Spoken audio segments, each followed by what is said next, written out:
ხოლო გეტყვით თქვენ მრავალნი ეძიებდნენ შესვლად. ვინ არიან ეს მრავალნი, რომელიც ეძიებს შესვლას? ურწმუნო? არა. ურწმუნო არაფერს არ ეძებს. რას ეძებს ურწმუნო?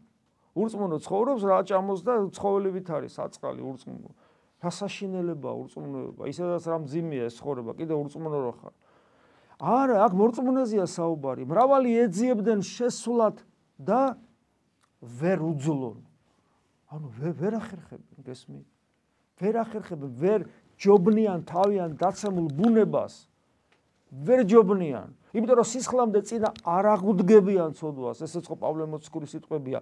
ვერ ჯობნი ცოდვას და არ განუგეშებს პავლე მოციქული. არა უჭის, ნუ ვერშველი, ღმერთი მოწყალია. ესეთ რამეს არ ამბობს. აბა რას ამბობს? ვერშველი და იმიტომ ვერშველო სისხლამდე წინ არ აღუდგები. გესმით რა? არა კომფორტულია ჩვენერი ზარმაცი ადამიანებისათვის წმინდა წერილი. არა კომფორტულია რა. აგას მე მეგონა რომ ესე იოლად იყო რაღაცა. თურმე არ ყოფილა მთლად იოლად. მრავალი ეძიებენ შესვლა და ვერ უძლონ, ვერა.